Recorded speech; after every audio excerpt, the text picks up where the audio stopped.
Hari ini saudaraku, firman Tuhan yang akan saya sampaikan itu dengan judul dipanggil untuk pekerjaan mulia. Pak Gembala bilang ke saya bilang apa tema firman Tuhan Pak? Pak Gembala bilang dipanggil untuk pekerjaan mulia. Firman Tuhan ini saya ambil saudaraku, saya dasari dari Efesus 2 ayatnya yang ke-10. Ya, Efesus 2 ayat yang ke-10. Mari kita baca bersama saudara ya. Efesus 2 ayat 10, kita baca bersama 2 ayat. Karena kita ini buatan Allah, diciptakan dalam Kristus Yesus untuk melakukan pekerjaan baik yang dipersiapkan Allah sebelumnya. Ia mau supaya kita hidup di dalamnya. Amin. Saudara, tadi judul renungan hari ini dipanggil untuk pekerjaan mulia. Tentu saudaraku, karena memang konteksnya hari ini adalah pentahbisan pendeta, maka ini lebih kita arahkan kepada panggilan pelayanan. Walaupun secara umum panggilan yang dimaksud adalah panggilan kehidupan sebagai orang Kristen. Nah, oleh sebab itu saudaraku, saya mau bertanya bagi kita semua, apa arti pelayanan bagi saudara? Pelayanan di gereja, pelayanan di pekerjaan, di rumah. Pelayanan itu apa maknanya? Pekerjaan saja? Atau tanggung jawab saja? Atau pengabdian? Atau saudara mau melayani karena apa? Apa yang mendorong saudara mau melayani? Kalau lebih dosa mengatakan gitu, pelayanan itu kan dalam konteks berbeda memang melayani di gereja ya, tetapi secara luas pelayanan itu sebenarnya di semua aspek hidup, termasuk pekerjaan itu adalah pelayanan sebenarnya. Pekerjaan hari-hari kita pelayanan. Nah, oleh sebab itu saya mau tanya, apa alasan saudara mau bekerja? Saudara-saudara, tentu bermacam-macam jawaban yang bisa saudara berikan. Dan saya tidak mau melihat mana jawaban yang benar, mana yang salah. Tetapi apapun jawaban kita, saudara, itu akan membuktikan bagaimana dedikasi kita, komitmen kita kepada pelayanan itu. Itu saudaraku yang mendorong kita untuk melakukannya seperti apa. Kalau saudara memaknai pelayanan itu hanya membagi waktu, maka saudara akan memberikan waktu-waktu sisa. Kalau saudara memaknai pelayanan itu saudara hanya sebagai pekerjaan, maka saudara akan bermental karyawan, bermental pekerja dalam melakukannya. Jadi jawaban saudara akan menentukan kualitas pelayanan saudara. Saudara, semua orang ingin hidupnya berarti, termasuk di pelayanan, amin. Ya, ada yang mau hidupnya nggak usah berarti, gitu. Pokoknya hidup apa terserahlah, mau seperti apa terserahlah. Ada mungkin orang seperti itu, tapi biasanya orang seperti itu orang yang tidak punya arahin. Dan rata-rata orang seperti itu biasanya berakhir dengan mengakhiri hidupnya dengan cepat. Apakah itu karena bunuh diri atau karena sengaja ya menyia-nyiakan hidup. Tetapi pada dasarnya semua kita, saudaraku, ingin hidup kita berarti. Maka kalau saya lihat gambarnya, saudaraku, semua orang, saudaraku, rata-rata mengejar keberhasilan hidup. Semua orang rata-rata mengejar harta, jabatan, dan segala macam. Apakah itu salah? Tidak. Apakah kita harus menolak ini seperti ini? Tidak. Tetapi yang saya maksud di sini, saudaraku, ada hal yang lebih dari keberhasilan, jabatan, harta, dan pengakuan dari dunia. Ada yang lebih dari situ. Ingat, judulnya tadi adalah pekerjaan mulia ya. Boleh orang Kristen kaya? Boleh. Siapa yang larang? Boleh orang Kristen jadi pejabat? Boleh. Boleh pendeta kaya? Boleh pendeta kaya. Pak Simon, boleh pendeta kaya? Boleh, menurut saya boleh. Siapa yang larang? Tetapi saudaraku, yang saya maksud di sini adalah biarlah kekayaan atau jabatan atau apapun jenis keberhasilan yang kita dapat itu, saudaraku, diperuntukkan tujuan untuk pekerjaan yang mulia. Pendeta banyak kaya, kalau dia takut Tuhan, maka dia akan menjadi pendeta yang baik. Pendeta yang memperhatikan, pendeta yang mengasihi. Kemarin ngomong dengan kawan-kawan, ada pendeta besar, banyak duit, tapi pelit gitu ya. Ada seperti itu. Saudara-saudara yang dikasih oleh Tuhan, berdasarkan firman Tuhan tadi, saya mau mengajak kita, saudaraku, untuk melihat. Paling tidak nanti di 3 poin, saudaraku, dipanggil untuk melakukan pekerjaan baik di Efesus tadi, saudara dia, yang dipersiapkan Allah sendiri. Saudara-saudara, dipanggil berarti kita, saudaraku, dari kata ini ada yang tidak terpanggil. Dipilih berarti ada yang tidak terpilih. Suka atau tidak, di dunia ini, saudaraku, tidak semua orang dipanggil Allah jadi pelayannya, kan? Suka atau tidak, tidak semua orang percaya Yesus. Saudara-saudara yang dikasih oleh Tuhan, maka kata dipanggil untuk melakukan pekerjaan baik yang dipersiapkan Allah, ini, saudaraku, menjadi renungan kita pada khotbah pagi hari ini, saudaraku. Nah, secara umum saya mau katakan, dipanggil itu dipanggil bagi semua orang percaya, bukan hanya Pak Pendeta aja. Nanti Pak Simon akan pakai jubah juga ungu, Pak Niko, pendeta, nanti Pak Jor suatu saat gitu ya. Bukan hanya itu yang dipanggil, tapi kita semua. Kita semua dipanggil Tuhan sesuai dengan porsi kita, sesuai dengan tugas yang sudah dipersiapkan Allah kepada kita jauh sebelumnya.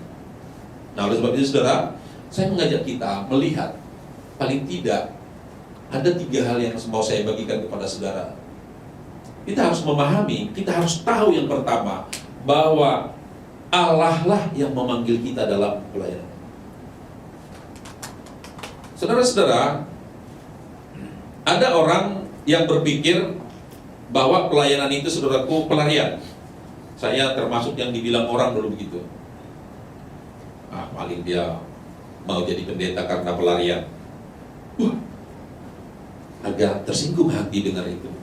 Saya kuliah, orang bilang, pelarian itu karena begini, maka dia jadi pendeta.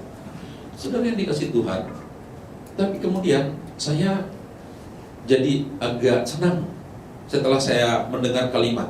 Ada yang bilang begini, ya, kalau memang orang mengatakan ini pelarian, ya, sebab lebih baik lari kepada Tuhan daripada lari pada dunia. Wah, saya senang, gak apa-apa lah. Orang bilang pelarian jadi pendeta, gak apa-apa. Lebih baik lari sama Tuhan daripada lari kepada dunia, lari kepada yang jahat. Jadi saudara-saudara yang dikasihi Tuhan, ketika kita masuk ke dalam persekutuan yang indah ini, yang kita sebut gereja, eklesia itu, ingatlah bahwa saudara dipanggil oleh Tuhan. Tidak ada orang, saudaraku, yang bisa memilih Tuhan menjadi Tuhannya, tetapi Allah lah yang berinisiatif menarik kita dari kegelapan itu. Bukan kamu yang memilih aku, tapi aku yang memilih kamu, kan itu kata Tuhan. Jadi saudaraku, siapapun kita yang menjadi anak-anak Tuhan, ingat dengan baik bahwa saudara dipanggil Allah dalam persekutuan ini. Dipanggil Allah menjadi orang Kristen, menjadi alatnya. Memang saudara mungkin tidak menjadi pendeta. Pak Simon sudah mengambil jalan untuk jadi pendeta. Allah yang mengambil untuk satu tugas mulia. Nanti tugas mulianya kita lihat. Apa tugas mulia itu? Bagi kami para pendeta penginjil, tugas mulia itu adalah memberitakan firman melalui mimbar-mimbar gereja, ya, melalui pertemuan-pertemuan pribadi dengan orang-orang. Saudara yang bukan hamba Tuhan, bagaimana caranya mengerjakan pekerjaan mulia itu? Saya kasih contoh sederhana. Ada, saya lihat beberapa ibu rumah tangga di sini. Saya bukan hamba Tuhan, Pak. Saya ibu rumah tangga. Bagaimana begitu pekerjaan mulia bagi saya? Ya, saudara ingat ya, bahwa menjadi ibu rumah tangga itu pekerjaan mulia. Tahukah ibu-ibu bahwa melalui ibu rumah tangga yang baik akan muncul generasi-generasi yang baik, anak-anak yang terdidik, anak-anak yang takut Tuhan. Bayangkan kalau seorang ibu tidak takut Tuhan. Bayangkan kalau seorang ibu tidak paham akan panggilan Kristus dalam hidupnya, akan seperti apa dia mendidik anaknya. Saudara, ada orang berpikir begini, anak itu adalah milik saya. Iya kan? Anak saya adalah milik saya. Suku-suku tertentu di Indonesia ada begitu. Ya. Bahwa anak itu milik saya, pemahamannya. Saudaraku, maka banyak orang memperlakukan anak seperti miliknya sendiri. Suka-sukanya kan? Mau dipukulnya, mau dicubitnya, mau terserah dia. Orang milik saya kok. Iya. Tetapi firman Tuhan sebenarnya tidak mengajar kita seperti itu. Firman Tuhan berkata bahwa manusia itu adalah milik Tuhan. Orang tua itu hanya perantara. Ingatlah, sama seperti kita ketika anak-anak di depan orang tua, jika tiba saatnya, kita akan meninggalkan orang tua kita. Apakah itu karena sekolah, karena menikah? Nanti anak-anak kita juga akan seperti itu. Itu membuktikan bahwa anak itu bukan milik kita. Dia adalah miliknya Tuhan. Kita hanya diberikan waktu sementara saja untuk mendidik dia. Nah, di dalam waktu yang sementara inilah panggilan dari Allah itu kepada saudara, ibu-ibu. Mendidik anak itu dengan baik. Memperlengkapi bejana-bejananya dengan baik. Istilah pemazmur, ya, membuat penuh tabung anak-anaknya. Sehingga ketika anak panah itu, saudaraku, dilepaskan dari busur, anak panah itu melesat ke sasaran yang tepat. Ibu-ibu ataupun ada yang sudah nenek di sini, ada calon ibu, ingatlah, menjadi ibu rumah tangga itu juga dipanggil Tuhan. Orang-orang hebat itu, saya yakin memiliki ibu-ibu yang hebat di masa kecilnya. Salah satu contoh yang kita ingat adalah Timotius kan. Bagaimana Timotius itu menjadi seorang penginjil yang hebat. Dan itu berasal, saudaraku, ada Paulus mengakui dari nenek dan ibunya. Jadi ibu rumah tangga itu juga panggilan Tuhan. Maka ibu-ibu yang ada di sini, ingat dengan baik, Tuhan yang memanggil saudara. Jadi panggilan itu bukan kebetulan. Tidak ada yang kebetulan. Di dalam Kristen tidak ada yang kebetulan. Apalagi panggilan kan. Saya hari ini pelayanan ke Gospel Grace kebetulan tidak? Saya hari ini pelayanan di Gospel Grace baru ketemu Pak Martinus kebetulan tidak? By desainnya Allah. Termasuk ketika dia memilih saya dan saudara, itu rencananya Allah. Saudaraku yang dikasihi Tuhan, pahami ini dengan baik. Apapun situasimu saat ini, semua itu, saudaraku, bukan kebetulan. Allah, saudaraku, bekerja melaluinya untuk memenuhi pekerjaan baik yang sudah dia sediakan.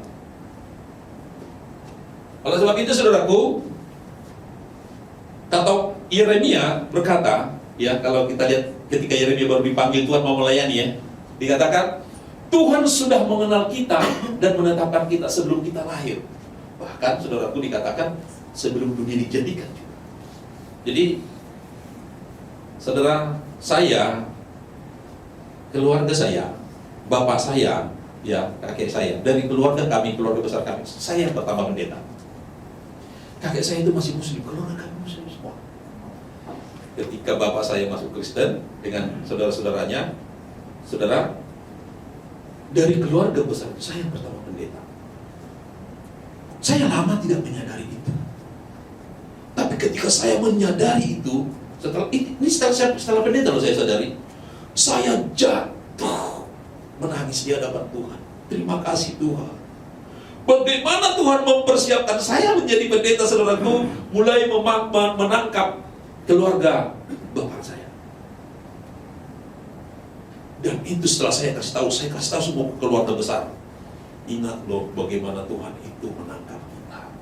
Kalau istilah saya di sini memanggil, ya, memanggil kita. Kenapa? Keluarga kita dari rumpun keluarga besar, hanya keluarga kita yang masuk Kristen. Keluarga, ya, sepupu dua kali setelah kita di Kalimantan, Pak, ya, di atas sana masih muslim semua. Saudaraku, Allah sudah memiliki rencana kepada kita. Dia sudah memiliki pekerjaan kepada kita. apapun itu. Saya tidak bisa sebutkan contoh-contohnya hari satu-satu ya. Tadi saya hanya bilang untuk ibu rumah. Apapun Allah sudah menyediakannya, lakukan dengan baik. Jadi ingat dengan baik, Allah lah yang memanggil kita dalam pekerjaan ini. Pak Simon berapa tahun di Manado, Pak? Hampir kalau di Manado 12 tahun. 12 tahun. Kenapa pendetanya harus di GPSK? Kenapa nggak di Manado? Iya kan? By design Allah. Jadi, saudaraku, Tuhan punya tujuan tertentu bagi kita. Ada tujuan Tuhan bagi kita. Tidak, saudaraku, main-main Tuhan memanggil kita. Tidak sedang bercanda Tuhan, saudaraku, dengan hidup kita. Tidak. Maka jangan bercanda dengan hidupmu. Jangan main-main dengan hidupmu. Karena Tuhan juga tidak main-main dengan engkau. Dia serius loh. Maka serius juga dengan Tuhan. Supaya apa? Pekerjaan baik yang sudah disediakannya itu, sebelumnya itu, itulah tujuan kita. Tujuan kita. Tujuan Tuhan bagi kita. Yang kedua, tadi pertama kita pahami dengan baik bahwa Allah yang memanggil kita. Harus paham itu dengan baik, harus mengerti dengan baik. Yang kedua, pekerjaan baik itu atau pekerjaan mulia itu berasal dari Tuhan. Saudara, jangan anggap, saudaraku, apapun yang kita lakukan itu, oh ini bukan dari Tuhan. Kenapa banyak orang, saudaraku, sampai tua, saudaraku, linglung, peragu, selalu khawatir, selalu tidak berpendirian? Karena, saudaraku, tidak meneguhkan hatinya bahwa apa yang dia terima, apa yang dia jalani itu bukan dari Tuhan. Kayaknya aku nggak cocok deh gini. Ganti pekerjaan, pekerjaan lain. Kayaknya bukan ini pasien saya. Resign resign. Jadi tidak ada yang menetap. Saudaraku, apalagi tugas-tugas rohani yang diberikan kepada kita. Kalau tadi saya bilang ibu ya, sekarang bapak-bapak. Ini ada bapak-bapak berapa orang. Saudara, kita tahukah bahwa kita menjadi pria itu pilihannya Allah, sama dengan sebenarnya dengan wanita ya. Pernah kita berpikir bahwa kalau lahir nanti, saya mau jadi pria aja, saya mau jadi wanita? Enggak, Allah. Nah, ketika Allah memberikan kita sebagai bapak, pekerjaan apa yang secara rohani yang paling utama yang diberikan kepada kita? Panggilan utama adalah menjadi kepala keluarga yang baik. Kenapa menjadi kepala keluarga yang baik? Karena akan melahirkan generasi-generasi yang baik. Saudaraku, Allah itu, saudara, Dia di dalam kesempurnaannya sudah memberikan kepada kita otoritas. Ya, kepada kepala keluarga ya, imam, raja, nabi, dan gembala kepada seorang bapak. Bayangin, saudara, contoh sederhananya otoritas itu yang diberikan kepada bapak. Contoh sederhana begini. Di rumah anak-anak lebih takut atau lebih menghormati bapak atau mama? Di rumah lebih takut dengan bapaknya atau mamanya? Kalau mamanya kayaknya digocek-gocek aja tuh gitu ya. Kalau mamanya katanya aduh gitu. Tapi kalau bapak, padahal bapaknya nggak galak, bapaknya lembut. Tetapi kenapa begitu? Saudara sadar bahwa itu otoritas yang Allah berikan.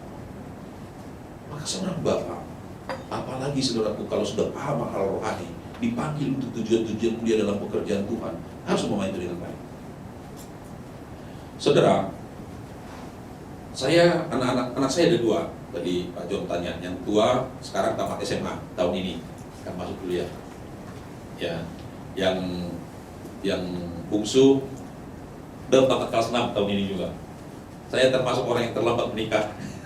Jadi udah tua, anaknya masih muda-muda. Saya bilang kepada anak-anak, saya tidak berharap kalian jadi orang besar, orang kaya, pejabat, enggak.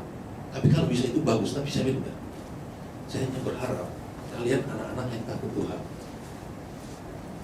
Itu saja. Maka tiap malam saya ajak mereka berdoa. Anak saya kelas 6 SD. Ini bukan mau bangga ya, enggak ya. Tapi saya yang mau saya sampaikan adalah tugas saya sebagai ayah. Saya dengan yang Tuhan persiapkan. anak saya kelas 6 SD, bersama dengan seluruh orang, itu sudah selesai baca Alkitab kita dari Kejadian sampai Wahyu. Karena tiap malam baca kan. Kadang satu kitab, kadang hanya satu perikop, bertahun-tahun baca terus. Baca. Dan mereka bisa berkhotbah dua-duanya, walaupun di kalangan kami. Dan selalu saya bilang, khotbah yang bagus itu, nanti malu saya poin ketiga ya, khotbah yang dihidupi. Firman yang paling bagus itu firman yang dilakukan. Saudara, saya kasih tahu kepada mereka, namanya Jos dan Joris. Joris, Tuhan punya rencana dalam hidup. Ada pekerjaan Tuhan untuk engkau selesaikan. Persiapkan dirimu dengan baik. Pekerjaan mulia membutuhkan orang mulia. Kita tahu ya, pekerjaan Tuhan. Saya masuk dalam pekerjaan Tuhan. Pekerjaan mulia itu harus juga dibutuhkan orang mulia. Saya kasih perbandingannya. Saudara, di Indonesia, mungkin juga di luar negeri, perusahaan-perusahaan yang bagus, yang bonafit, itu kalau butuh karyawan, benar-benar seleksinya luar biasa kan? Kenapa? Semakin bagus kualitas satu perusahaan, semakin sulit orang masuk ke sana. Karena apa? Mereka membutuhkan orang-orang yang dengan kualifikasi bagus. Mereka membutuhkan orang-orang yang spesial. Tidak sembarangan. Demikian juga dengan pekerjaan Tuhan ini. Tetapi kenyataannya sering kita lihat ya, pekerjaan Tuhan itu ditangani dengan asal-asalan, dengan sembarangan. Padahal kita bilang ini pekerjaan mulia, orang-orangnya tidak mulia, tidak menjaga hidup dengan baik, tidak menjaga kesaksian. Maka sering saudaraku pekerjaan itu tidak jadi berkat. Sering pelayanan itu saudaraku jadi munafik. Karena apa? Pekerjaan mulia itu tetapi dilakukan oleh orang-orang yang tidak mulia, dikerjakan orang-orang yang tidak kompeten. Hasilnya pekerjaan Tuhan itu saudaraku di gereja, di rumah. Karena itu pekerjaan mulia yang Tuhan sudah persiapkan jauh-jauh sebelumnya. Maka dibutuhkan orang-orang yang mulia juga. Maka saudara adalah orang-orang yang mulia. Amin. Katakan kepada dirimu, saya orang mulia yang dipersiapkan Tuhan untuk pekerjaan mulia. Imani. Kalau saudara tahu saudara orang mulia, orang khusus, maka berperilakulah dengan khusus. Jagalah kesaksianmu dengan khusus. Jangan sembarangan.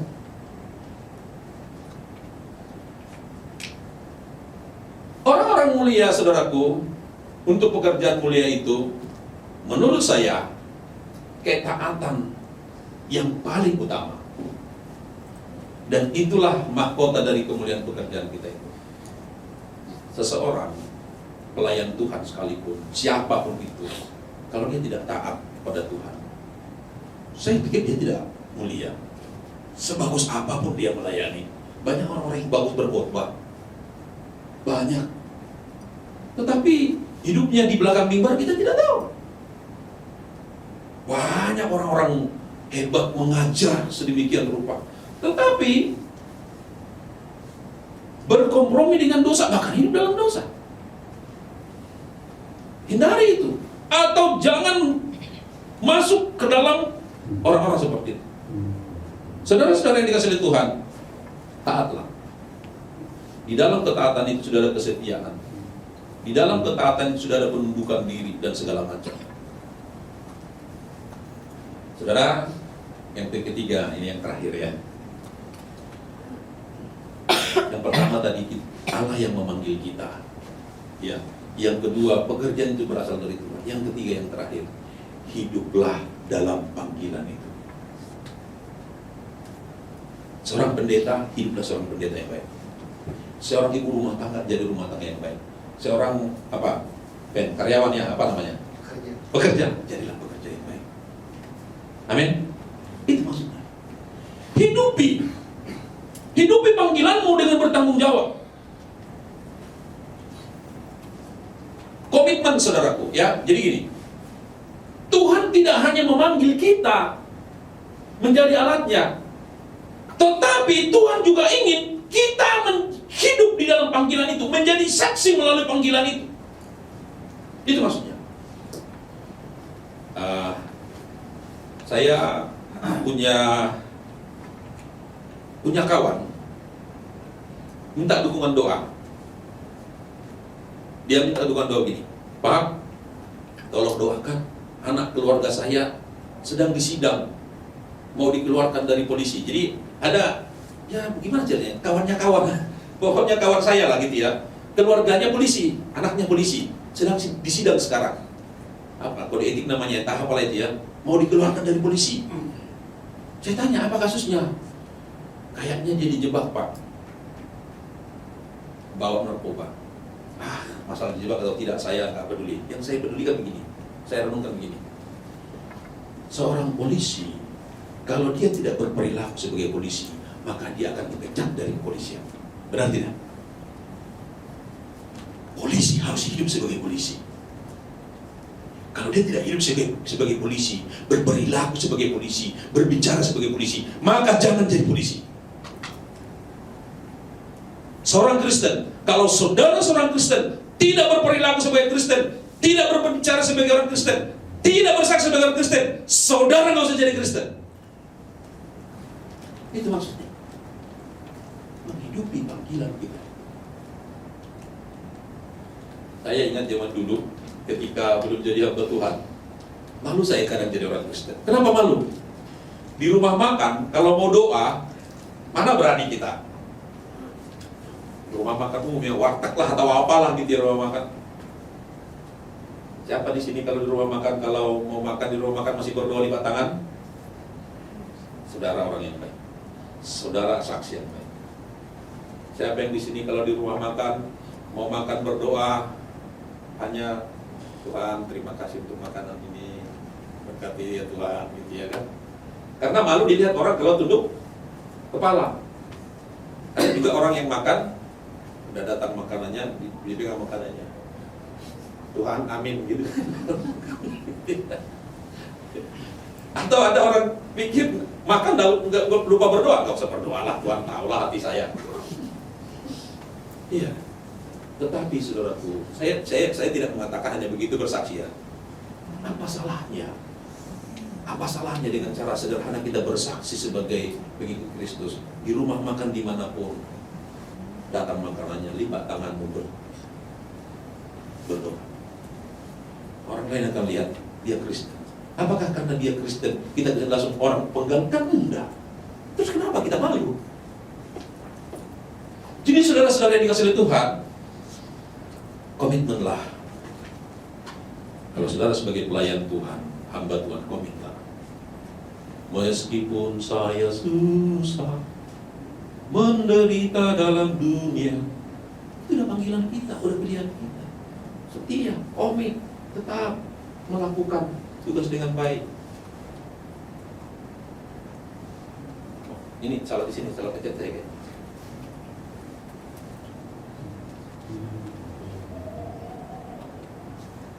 Ya, jadi di dalam komitmen itu menghidupi panggilan saudaraku dibutuhkan kesetiaan.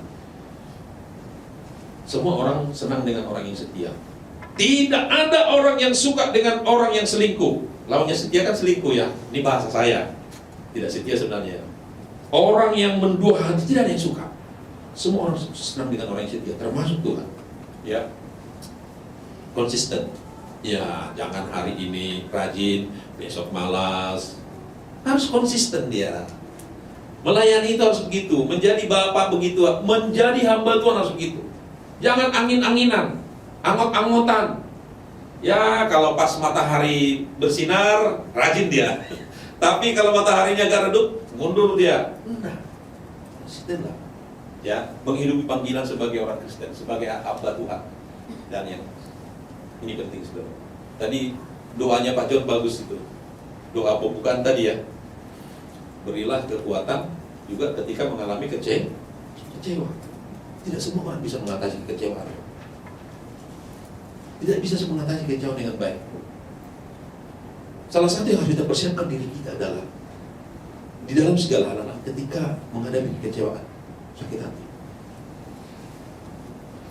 Termasuk kalau saya, kan saya juga melayani, saya juga baru merintis gereja di Sintang. Ibu yang menjadi gembalanya, karena saya pengurus sinode kesana sini, jadi ibu yang sana ya. Saya sering khotbah di gereja itu kalau saya tidak pelayanan keluar. Dan di pelayanan-pelayanan semua, saya selalu persiapkan jemaat menghadapi masa kedukaan. Dan khotbah kedukaan yang paling bagus bukan ketika sudah ada orang yang meninggal.